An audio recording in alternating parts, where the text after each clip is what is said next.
For everyone with an interest in NASH or more broadly fatty liver disease, Surf's Up, Season 4, Episode 35 of the podcast, still known as Surfing the NASH Tsunami, in which we look back to some of the stories of the first part of this year and look ahead to what we'll be covering over the next few months, starts now.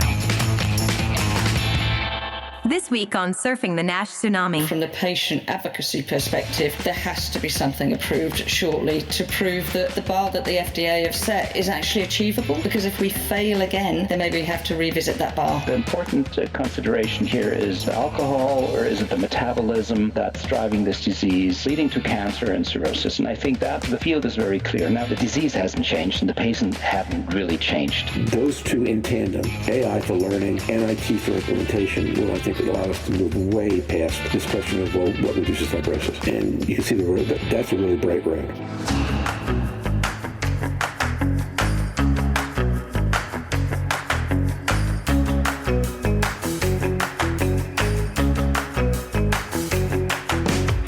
Every week, a global community of fatty liver disease stakeholders comes together to explore the most important challenges in diagnosing, treating, and developing medications for patients with fatty liver diseases. Join our regular co-hosts, hepatology researcher and key opinion leader Professor Jörn Schattenberg, liver wellness advocate Louise Campbell, and pricing and forecasting guru Roger Green, as they review 4 major stories from the first half of 2023 and discuss some upcoming episode ideas for August and September on Surfing the NASH Tsunami.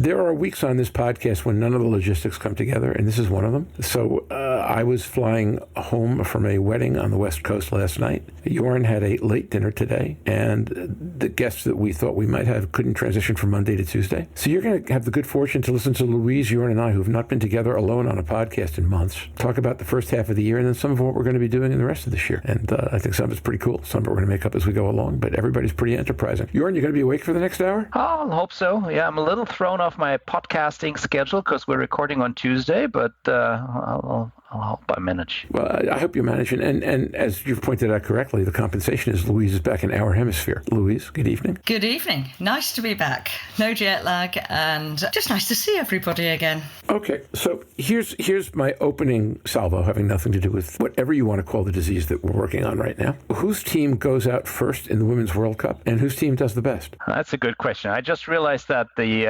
UK beat Korea, I believe, China this evening. China was thought to be a very strong team, so that was a high-scoring, match. Congratulations, Louise. I think the UK women team is going to proceed all the way. Well, it's interesting because we've got only half our main team there because most of the others have got ACL injuries. We've lost our captain during the game. So it wasn't looking good, but she's pulled it out the bag.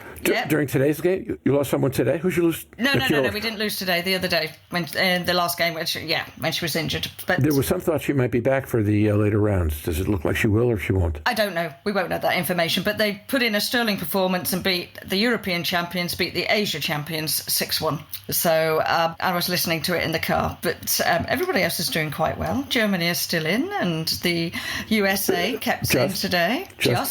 Carly Lloyd, one of our 5 greatest female soccer players ever, football players ever, did make the comment that the most valuable player of today's match for the U.S. team was the post.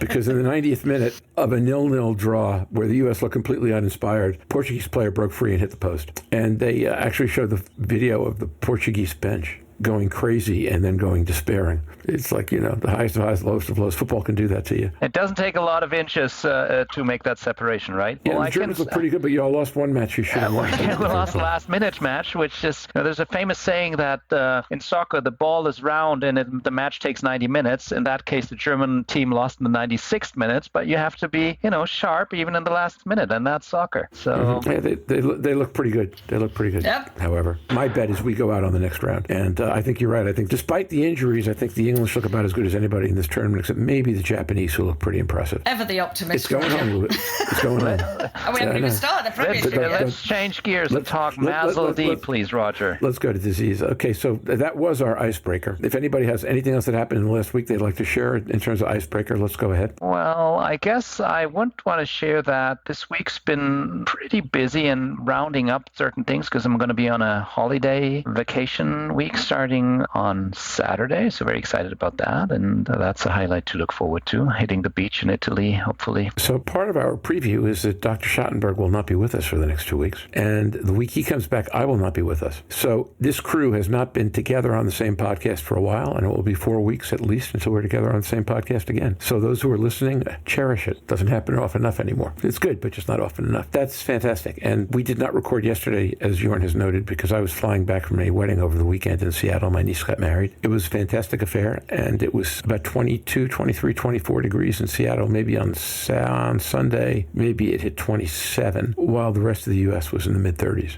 and the 40s even, low 40s. So we were absolutely in the one part of the country where it was good to be and to celebrate a joyous occasion. So that was great. Louise, what you got? Oh, I suppose if I have to jump in with something, we published an article I was a co-author on just before EASL, so it was sort of lost in the EASL thing, but it was about the accuracy of the controlled attenuation parameter in diagnosing hepatic fat content. And whilst a lot of the levels weren't dissimilar to a lot of the other trials utilised, we're the only study that did the FibroScan at the exact time that we did the biopsy and used the same area of the liver. So it was a direct comparison. The one thing for me that the team came up with is that for the lower grades of steatosis, you might want to readjust your BMI by 4.4 above, or the decibels per metre by 4.4 for every point above 25, and below you reduce. And it pulled it into the accuracy that we got in the biopsy. So when we talk about the accuracy of CAP, we do have to put it into context that most studies are done several weeks apart from a biopsy and the FibroScan, and we know that FibroScan can change drastically with patients' behaviour in a few weeks. So how accurate is it, or is it just not given the opportunity to be accurate? And I think with the world of metabolic health, proving the accuracy of CAP in real time against biopsy could be very useful, personally. And not only proving it, but also getting the calibrations right, hey? Yes. We have guests on this podcast, not anybody who's here today, who are known in public speeches to refer to CAP in scatological terms. They had an R somewhere in it, and they say CAP is fill in the blank, because they cite studies that talk about how the numbers are not consistent or reliable enough. That sounds like a real contribution. Yeah, I think, and obviously this was a relatively small study, but Imperial, where the team are from, when we did it, we do our own percutaneous biopsies, so they're not sent off, they're not part of things, so they're done in the unit at the time. And I think this was the strength of this study, and I suppose the guys with nail NIT could use that sort of parameter to check whether or not it does work within the biopsy, because of all of those biopsies, you can add that simple algorithm plus 4.4 or reduce 4.4 just to see if it assisted steatosis accuracy, because I think that's what I'd like to see. Can we differentiate between diabetes and cardiac on steatosis levels? They might be different. Okay, Jörn, so as one of the guys in nail NIT, does that make sense to you? It absolutely does. It's a well-known observation that BMI matters for the ultrasound procedures, any ultrasound procedure, traditional ultrasound elastography. So I think that study was well performed in narrowing the time differences and getting more accurate numbers. I think in clinical practice, in the end, it gives us a direction. So the way I would use it in the future, Louise, and please comment because you've done so many scans and so many patients, is you get individual readings and you see if the patient improves or not, and you can use it to actually guide them a little bit. Now, there is an error margin, and a change of 10 decibels per meter in CAP might not mean a meaningful difference, but if you retest the patient over time, preferably by the same physician or nurse that takes the exam, you get a pretty robust idea of which way the patient goes. Yeah, that's absolutely correct. And I think the key thing is a patient or a person seeing a positive change to a positive behaviour change absolutely keeps that motivation going. That's one of the highlights of the year for me, is the more that we'll discuss today, is about this more accuracy about NITs to be able to track and help treat and motivate patients. Be able to be more accurate, particularly with our diabetes populations, our cardiovascular risks, and our liver steatosis risks, because you hear, and I've seen a few publications following the nomenclature where we still use the word benign for liver fat, and yet if you look at Sven's work, no fat in the liver is benign. It may not cause fibrosis for some, but it's not benign. So I think we need to get rid of words like that. Yeah, motivation, watching it, giving them a score on the door. It's the trajectory that counts, but also the reinforcement of a negative behaviour change with a negative or an increase in steatosis, again, is very motivating for people to change, because they always grin when they say, well, I didn't quite do that. Body language tells you just as much sometimes as fibrous can. And the two together can be deadly, hey? Oh, absolutely. Louise, looking at you roughly in a time zone that I'm vaguely familiar with while we're talking about EASL reminds me that something happened for me at EASL twice that had never happened before. Two people walked up to me at different points and said, you don't know me, but I work with Louise Campbell at Imperial. Apologies for anything you heard.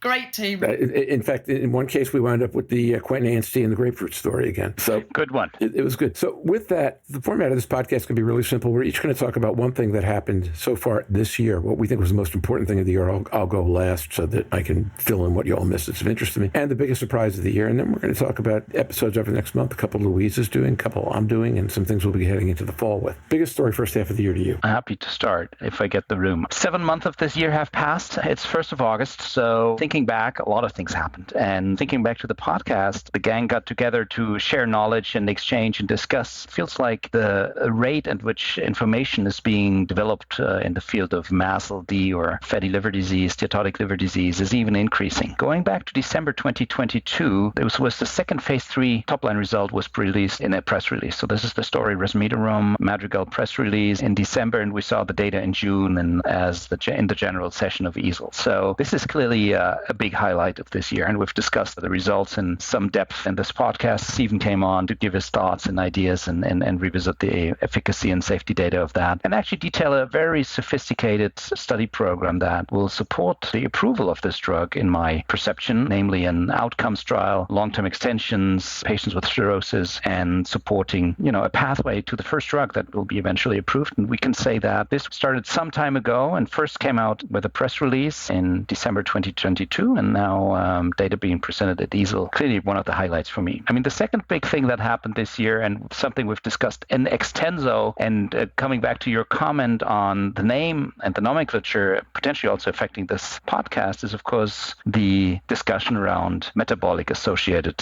fatty liver disease or metabolic dysfunction associated steatotic liver disease, and how this was all started. And also, again, don't want to revisit all pros and cons and how this developed, but clearly this is something moving forward where we're going to see a lot of momentum with regards to implementation, something that maybe wasn't perfect from the start, but coming out of the scientific discussions and the urgency to change something here, to not have an uncontrolled situation with multiple nomenclatures that have not been reached by consensus. I think this story is clearly one of the big stories of the year too. So Jörn, now that you took two, it means if I'm going last, I've got to find the fourth best story of the year. So strong work on that. I was going to just comment quickly, and then you can give your perspective. And that's fine. Let me go back to Resmetirom for a second, and then Louise, which is the two things have happened in Resmetirom since EASL, right? They finished their submission to FDA, and they received priority review breakthrough designation, which tells us that A, they're on track for the first part of 2024, and B, that it will go faster. It will go that quickly. So I think that's exciting that we're less than a year from getting a final decision on that drug, hopefully, and approval. Absolutely. We haven't seen the full data set published as manuscript yet, but that should be happening soon is my expectation. And of course, safety is one of the critical issues for all of these drugs now, as we've learned, and we'll see even more data, I think, in a full manuscript that should be hopefully available soon. Okay. Louise, thoughts on Resmetirom? We'll go back to nomenclature in a minute because I think that's a healthier discussion. You've got to welcome it. I think we've been this close so many times before, and there's always been skepticism that we get over the line, and I think there's less skepticism and a lot more positivity about Resmetirom. It may not be the perfect drug in the future, and there's already a lot of discussion about collaboration and multiple different drugs working together, but you've got to welcome it. And I think from the patient advocacy perspective, there has to be something approved shortly to prove that the bar that the FDA have set is actually achievable, because if we fail again, then maybe we have to revisit that bar. That's a very well-placed comment, Louise, and I agree. It was achieved before, so albeit histological improvement of fibrosis and NASH resolution is a tough target, it can be done by drugs using large phase 3 trials, so that's a good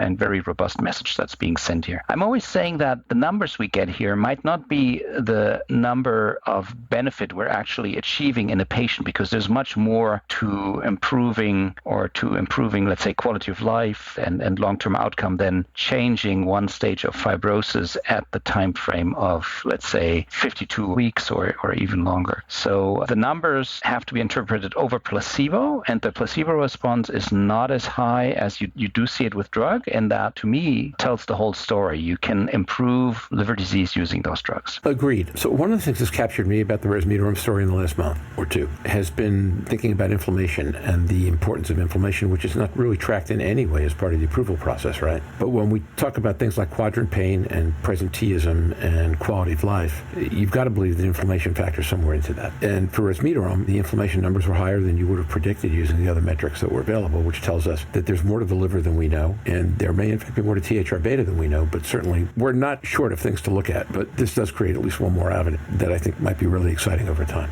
To add into the mix, the other thing is the education that's going to have to go in before Resmetirom is approved into allied health physicians, and we're certainly a long way off that bar. And I'm not too sure where I can see that coming from. So there could be a time that this drug hits the general market and FDA approval, and we're not quite ready to deliver it. And I think that would be very frustrating from a patient perspective if the drug is out there and we really can't deliver it with the appropriate information and support. So that still concerns me, but it's always concerned me about where we're going. We've got great trials, and the best way to deliver often the patient support pathways is to really link in with how the best results were obtained. So maybe that's the segue to the second topic I mentioned, and the name change. And Roger, you're nodding, so why don't you share your thoughts on that? One thing I was going to share is an article came out in the last week where Madrigal made the statement that they do not intend to take any action on nomenclature until it's been approved by the regulatory agencies. So if you go back to Louise's concern, you now have a place where the people with the... I've been saying every time we talked about this that Madrigal, I think they're smart and talented people and good marketers, and they'll get this right. But we're now in a place where they can't really take the steps we'd like to see them take in that direction with the new nomenclature, and it may be of limited value to take it with the old nomenclature. I think that the process was important to execute. There was a real problem that it dealt with, and I'm a big fan of the law of unintended consequences, and here I think we're about to visit the law of unintended consequences. I believe there is no more debate about the name change. The name change is over. That's happened. And there's some real benefits to it. The meta-ALD is, I think, hugely helpful.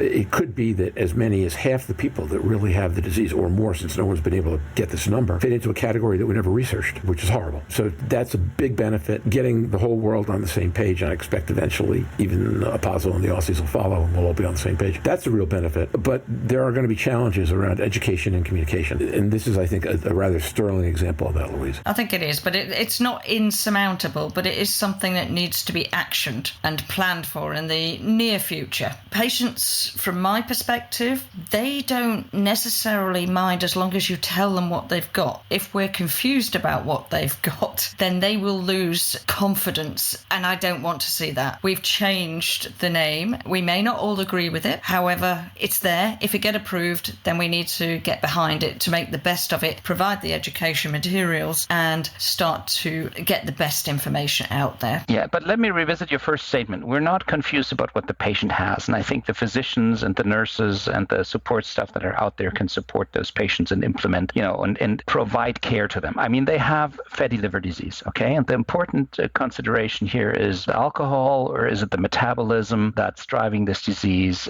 leading to cancer and cirrhosis? And I think that the field is very clear. Now, the confusion around how you call this, again, was a big scientific debate with many pros and cons being exchanged in papers that have been highly cited, but the disease hasn't changed and the patient haven't really changed. I understand how, for a company that just moves its drug over the finish line for conditional approval, this could be a little scary, but I still know how and which patient I would want to treat if I get the drug approved. So, Jörn, I don't think it's scary. I just think it's about caution. It's clear that the right thing to do is to advocate for the indication you're going to get until the day something changes. So the path's pretty straightforward. There's a damage to it. And where I think, going back to Louise's comment, I'm mindful of the FDA advisory board discussion on Intercept concept and our discussion on obeticholic acid, where we agreed that folks like you and Manal Abdul-Malik would know exactly how to handle whatever might come up, but that this drug was going to wind up in the hands of people who didn't, and that was why safety became a concern. I think the point Louise expressed, I hear similarly, which is if everybody in Mainz goes to your office, or even better, Stuttgart, goes to your office to find out about what steatotic liver disease is, that'll be great. And you're tired tonight, my friend, you'll be exhausted every Tuesday by 4 o'clock in the afternoon. And the places that they will go are the places that are going to require more education. I'm ready to take him on, but I don't think I can handle all of it.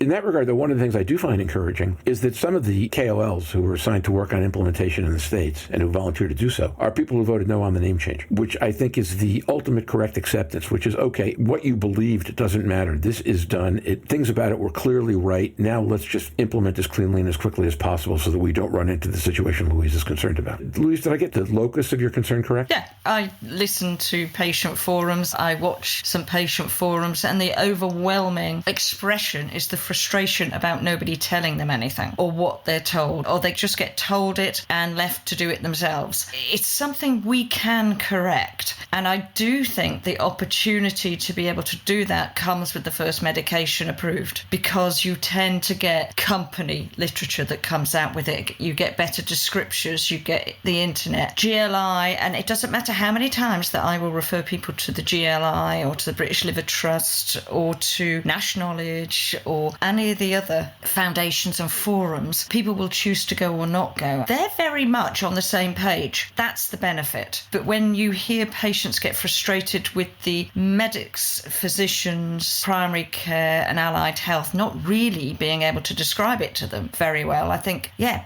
if I was a patient in Germany, I'd be walking through Jörn's door and I'd be seeking him out. So you may be very busy, Jörn, but that's not always the case everywhere. Or Stephen or Naeem. Yeah, so that's the next point. We got to start in building the education and bringing this forward. And EASL and ASLD have stepped up to now start. I think the scientific debate is over. As I agree with you, Roger, there's not going to be a new nomenclature or an additional Delphi or something. So there's been consensus in the scientific field now, and now the implementation starts. Now you can criticize that and say, well, you should have looked at that first. And you know, those are academic, scientifically motivated professional societies. So I do see activities in that arena, and they will inform the field and take responsibility in educating fellow physicians to roll this out. Agreed. I'm not sure that, first of all, I think Louise is going to have something to say later in this episode about the idea that the nomenclature is never going to change again. But we'll come back to that one in a minute when we start talking about our August episodes. But I believe that the societies are not the most efficient way to get that done. And if there's one thing I wish had happened, and I agree with you, at this point I think criticism is, well, let me amend that. Criticism will be helpful to the degree that someone does this as a case study, and in the future another professional society dealing with a similar challenge, and I'm sure there will be some, can go back on what went right here and what didn't go as right as it could have here and what frankly went wrong here to learn how to do it better. People can only work with what they know and what's been done before. People stepped up to do something really important. They did the best they could. I think the name is fine. The rest of it we'll deal with from here. I think the challenge now is that the societies probably aren't the best people to do that they clearly have a role to play, but it's not their area of expertise. So we'll see. That said, as I say, I think right now it's all about we all get together, we all get behind the plow, we all push the plow forward, we get it done, period. Louise, other thoughts? Staying on the same theme, I think the first half of the year with NASH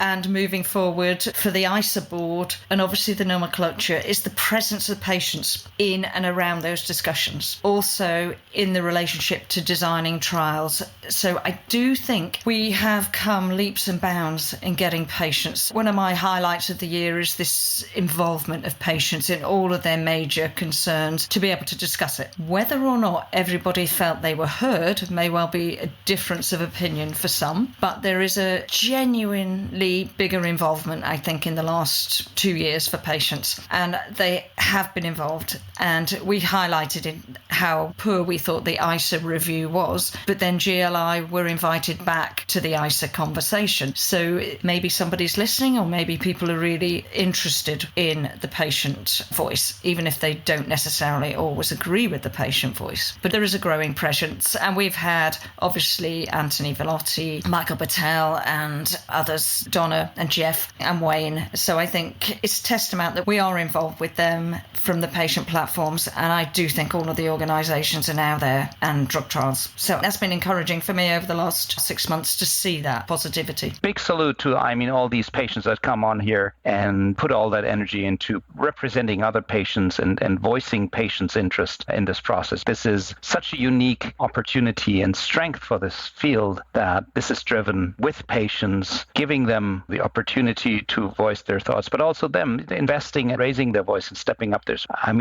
Can't say that I've at that level looked into too many disease areas, but I think this is special for this area here, and I appreciate that. As a physician, I highly value this contribution. It's such an important aspect in trying to define what are the next and important steps. And I wholeheartedly agree with a caveat and a thought. The caveat is for the case study. Let it be noted that among the people who are most concerned about the name change are the patient advocacy organizations who operate on thin budgets and have to change all their educational materials. And I've heard that from 4 or 5, that they wish they had more time so that they could have planned better and differently because they've now got to get all their materials right. I think they'll get help in doing it. I believe they'll do it. And that's why I specifically said, let's put that for the case study. Next time it's something that can go better. I think it's totally surmountable if people want to surmount it, number one. Number two, Louise, a marriage counselor friend of mine describes the difference between what you want to hear and what you want to listen to. You've made the point in the past, both on this podcast and to me privately, that nurses get listened to a lot more when they're mostly in agreement than when they're mostly not. Did I say that nicely enough? Definitely. And I think the same would be true of patients. So we probably want to work a little bit on the discipline of absorbing and recalculating as compared to merely put the voice in the room. But that said, I totally agree with you. The voice is way more in the room than it was 2 years ago. And that's a big step in the right direction, because until you put the voice in the room, you can't hear it anyway, so it doesn't matter. It's just we need more progress. That's all. Mine, I think, is non-invasive. Mine is NITs. And I think some of that's driven by nail NITs, some of that's driven by technological development. Some of that's driven by an increasing appreciation of the complexity of the disease. So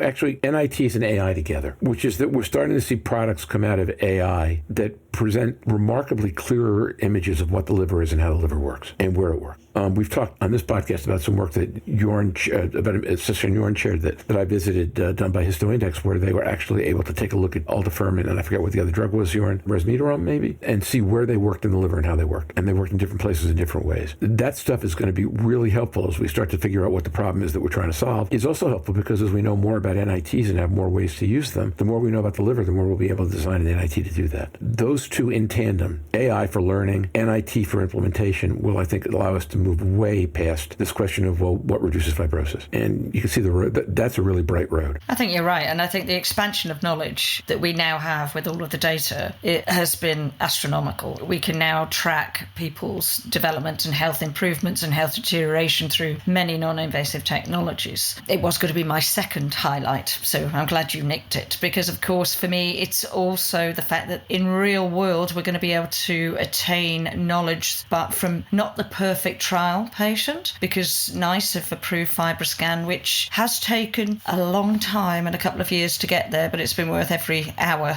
that myself and lots of other people have spent to try and get this across the line, to give it access in primary care. How long that takes, it will be a different matter, because of course it's a new skill, it's a new speciality, and people in primary care tend to get scared of the word liver. We can prove that it's friendly, that it's approachable. The majority of patients with poor liver health or liver disease can be managed appropriately in primary care if we know who they are. So for me, a nation like the United Kingdom approving, and England particularly with NICE, approving FibroScan and that level of non-invasive direct to the shop floor, as it were, is obviously a highlight of the non-invasive movement that we've got outside the clinical trial world, obviously. It's a big highlight for me too. It's a big step forward and showing how far NITs have been brought and the quality and the extent we can use them to make clinical decisions and manage the patients, also referral pathways. If I think back to mainland Europe, you will have to do a lot of education. You said that, Roger, in the beginning. You'll have to implement practice patterns changes, because something that's happening now is testing, and if the result comes up with an abnormal value, there's a reflex referral. And I think with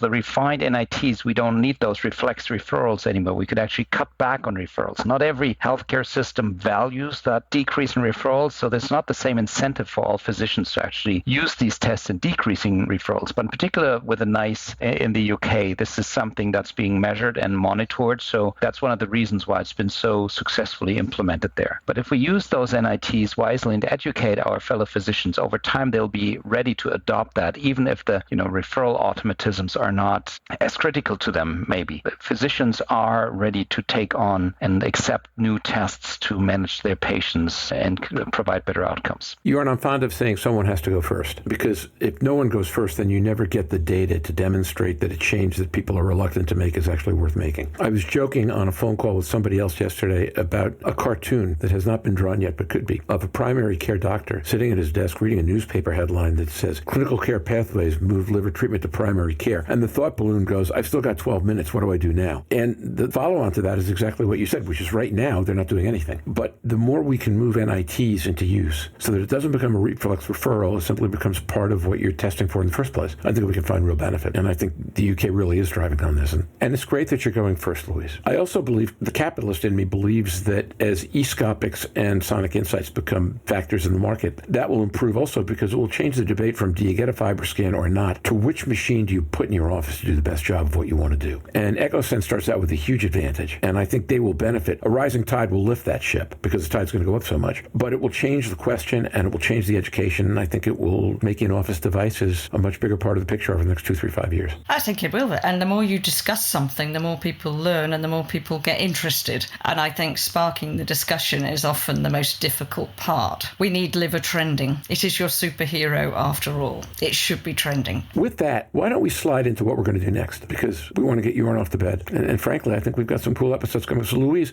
over the next 3 weeks, while Jörn is away for 2 and then I'm away for the 3rd, Louise isn't going to be driving the entire boat, but she's got a couple of episodes that she's pulling together now that are going to be an important part of the agenda. And so do us a favor and do our listeners a favor and whet their appetites for what they might be looking forward to. Well, after that intro, Roger, I can't leave. I mean, I got to stick around and hear what Louise is up to, right? Yeah, that was part of the purpose, Jörn. Yeah, you got it. Okay, go ahead, Louise. These are all subject to confirmation. One of them is to follow the team in Brisbane who've been doing the Locate NASH study, because I would like to have a conversation with them about their work and the evidence that they're producing, because it sounds very exciting, because they've done cost analysis in different areas that aren't traditionally done, but the whole program is centered around locating NASH through FibroScan and the patient portfolio in real life. So this is a study that's been running for the last couple of years. I'm just going to whet people's appetite. I'm going to let the team tell you exactly what the study is, because that would steal their thunder, but also the hard work that everybody's done there. So that was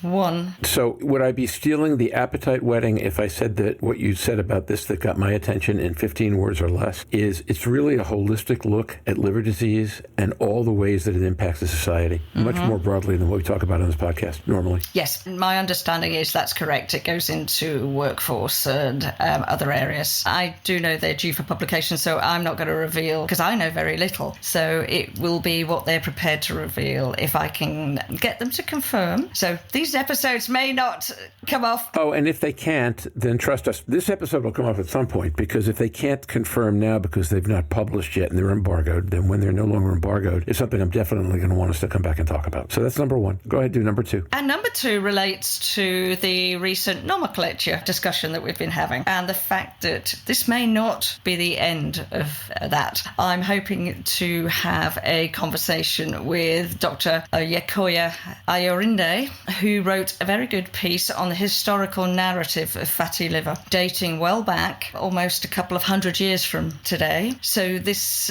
may not be the newest disease, but it has certainly got a long way to go, and it's undergone a lot of different changes for what it's been called and how it's been referred to over that couple of 100 years. So in a couple of 100 years' time, somebody may dust off this episode and say the new name for is X and Y, and we have now gone back. So I'm hoping to have a very interesting conversation about the history and where it's come from to where we are now. That's been previously published. It's a historical narrative from fatty liver in the 19th century to contemporary NAFLD, and it's reconciling the present with the past. And of course, we've taken a leap forward forward since this was published in 2021. And this is an Australian physician out of Perth. And Australia will not be changing currently with Asia Pacific from NAFLD and MAFLD, or MAFLD and NASH. So it'll be an interesting conversation, but I'm so excited about the history, and it's not as new as we think it is. Louise, I will bet this much. I will bet that when we come back to this space in 20 years, assuming we're all around to do that we will learn that there are more names and more subdivisions and maybe even a different general focus. I talk about cancer, which started out as cancer as in Nixon thought he could find one cure for cancer in 1969 in the U.S. And then we understood that cancers in different organs are different things, and there are different kinds of cancers in each organ. And then eventually found some commonalities. I expect we'll undergo the same process here as NITs come into the picture. And as we get AI and we get a richer understanding of the disease, in fact, that's exactly what I would anticipate will happen. So we may still have this broad umbrella that is the same umbrella that we just changed to. But boy, there are going to be a lot more things in it with relative valences. Yes, and so hopefully this will go out and these will be the 2 episodes I'm covering. If they're not, they'll have been cut and I'll have said 2 different episodes and nobody will be any the wiser. No, they'll be the wiser because we're posting this week. But it wouldn't be the first time that we ever didn't do exactly what we said we were going to do. Pardon the double negative.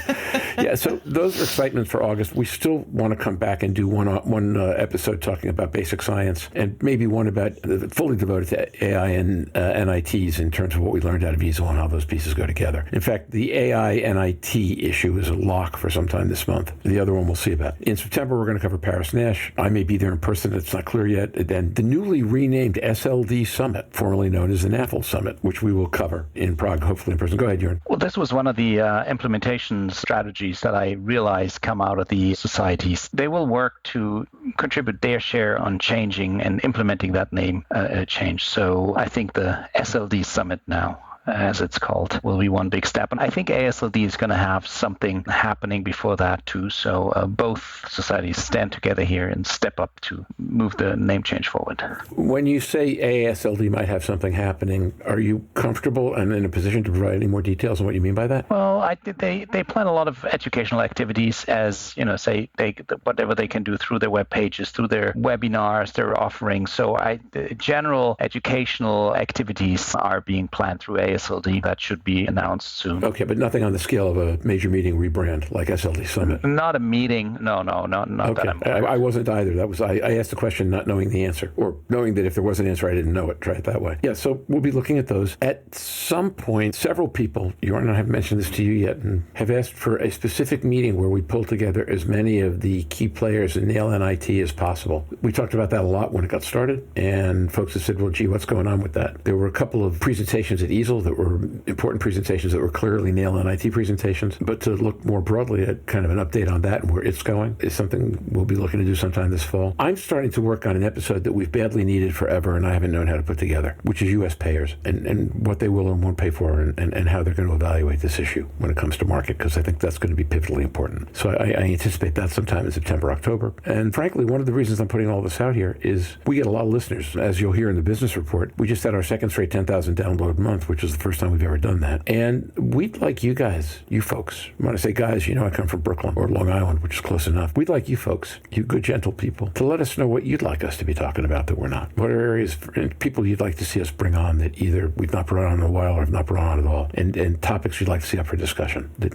we haven't talked about. The other one that comes to mind, and this is just as we're talking here, is we haven't touched epidemiology in a big way in a while, and we should probably do that as well sometime in the fall. Anything else, folks? No, but just on your epidemiology, there's been some fascinating figures out of Asia and West Asia Pacific recently in the Lancet and the Diabetes about the size of metabolic disease in 10 to 19-year-olds and then 10 to 24-year-olds. That don't quote me on at the moment. I've just been skipping through them, but the rise of type 1 but type 2 diabetes in those populations is massive. And I think the one figure that I could remember is the Chinese population in that age range dropped by 145 million, and yet the Indian population in that age range rose by about 145 million, so they basically balanced each other out. The figures are astronomical.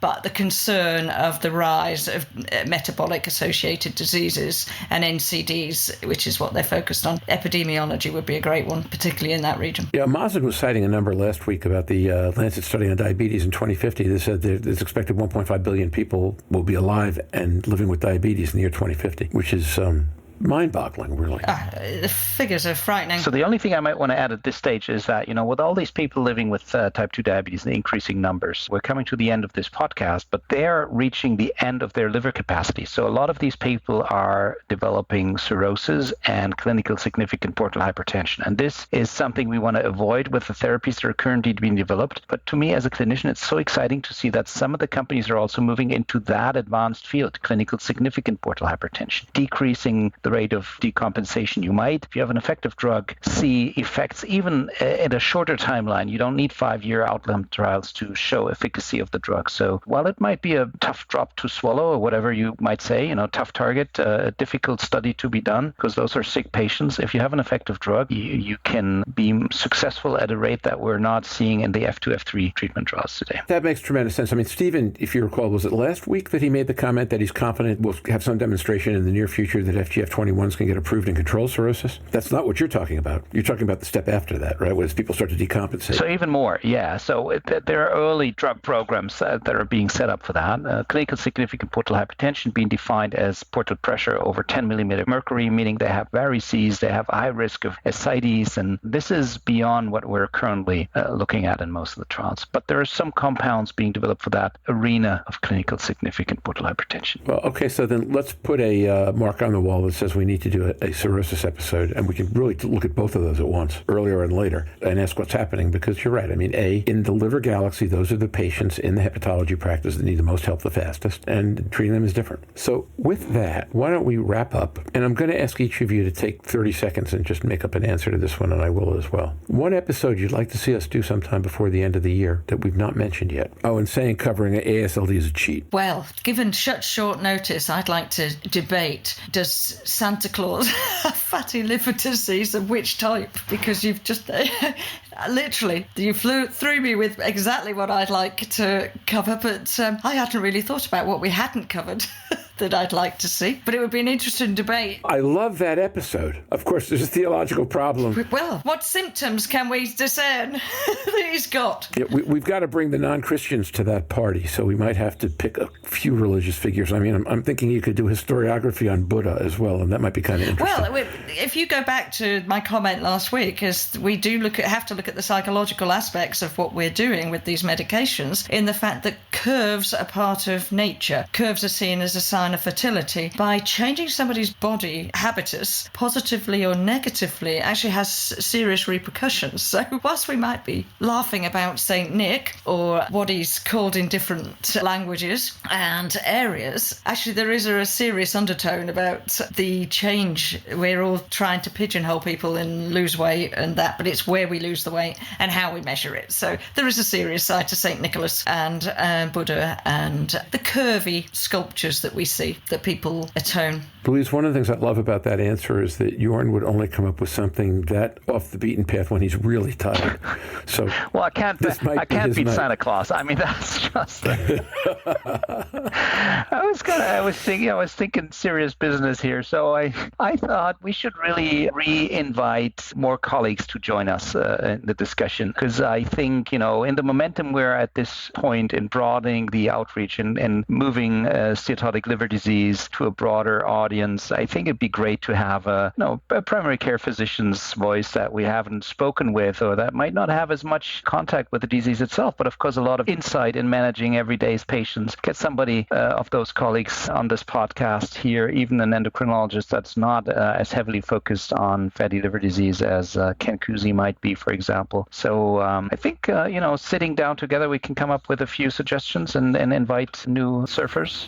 I think that's eminently doable. Listen, we've got GPs and endocrinologists who are not as prominent as Ken as regulars on every episode of Rising Tide for exactly that reason, because that's where the target is. It might be interesting to get some of those folks, one or two of them, to get together with a couple of the hepatology KOLs. I think that's a great idea. I think Joel's right. On a more serious note, now I've had a little bit more time to think about it than just being thrown at that 30-second question, but also, if we have people in the audience from different countries who would like to participate, I'd like to see us open it up a little bit. Singapore is a very big audience for us, obviously Macedonia. So you did a beautiful episode about Ukraine and how things are managed, and we always talk from our own very Western perspective. Well, since the two leaders of ELPA, one is from Macedonia and the other is from Slovenia, which are ironically the first two countries where we ever scored number one on top medical podcasts, I'm sure we could come on and we could do that and that would work out well. And I think that's a great idea. I mean, you're right. We take a very U.S. Western Europe view. So I think that might be a really interesting thing to take a look at from a different perspective.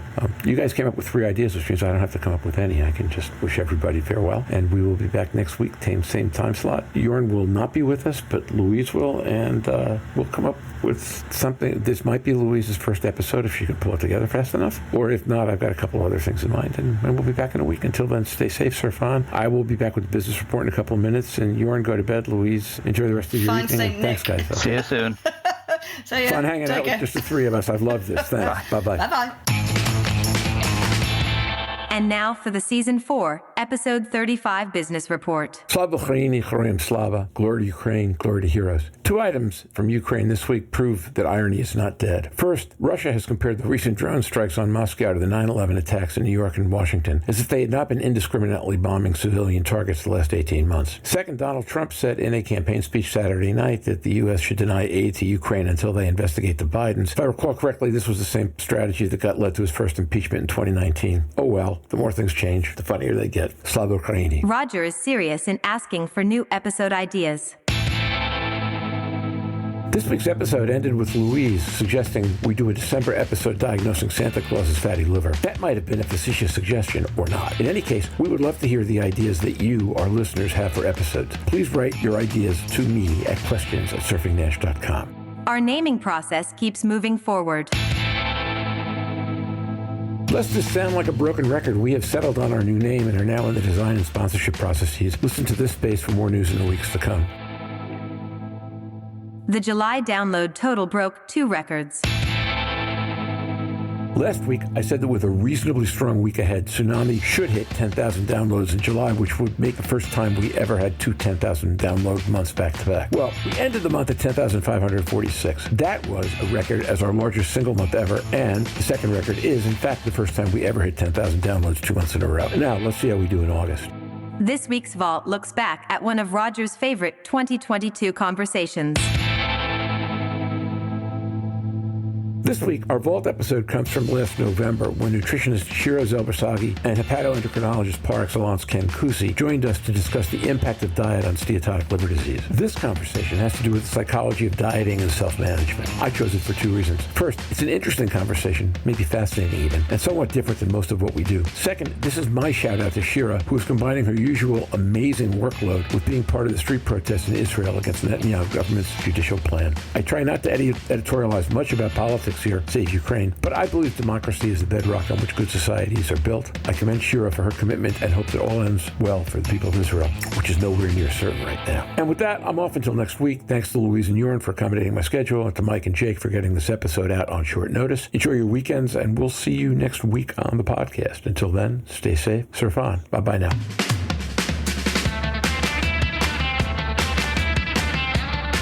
Have any questions for the surfers? You can send them to surfingnash.com, and we will answer on the podcast or the website.